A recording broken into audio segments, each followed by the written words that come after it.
आता बातमी आहे नांदेडच्या किनवटमधून। गोल्डमॅन रोहित पिसाळ यांचे सहस्त्रकुंड रेल्वे स्टेशनवर आगमन होताच बौद्ध बांधवांनी त्यांचे केले स्वागत। किनवट येथे आयोजित 14व्या जागतिक धम्म परिषदेनिमित्त गोल्डमॅन म्हणून ओळख असलेले रोहित पिसाळ यांचे इस्लापूर नगरीत प्रथमच आगमन झाले। किनवटकडे जात असताना त्यांनी इस्लापूर येथे भेट देण्याचा निर्णय घेतला।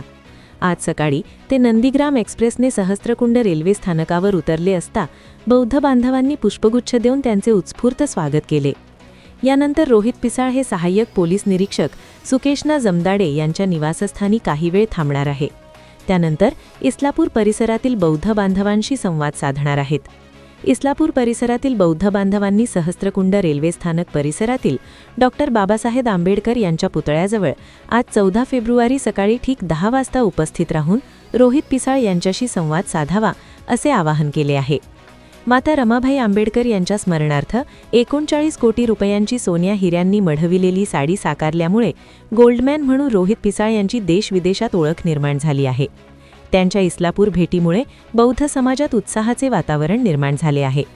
या स्वागत प्रसंगी सरपंच प्रतिनिधी नारायण शिंगारे, सामाजिक कार्यकर्ते रवी कसबे, पत्रकार मारुती शेळके, गौतम कांबळे, मच्छिंद्र कजभारे, सिद्धार्थ घुगे, मनोज गिमेकर, नागोराव गोफणे, माधव कांबळे, तौफिक पटेल, प्रशांत तिगोटे, वैभव कांबळे, शुद्धोधन पवार, सुमेध कसबे, नाक्षण जमदाडे, सुनीता शिंगारे, कल्पना शेळके आदी उपस्थित होते। Bureau report GK news Kinwat Nanded. तुम्ही पाहत आहात महाराष्ट्राच्या कुशीतलं जीके न्यूज मराठी, सात जनतेची, भूमी महाराष्ट्राची।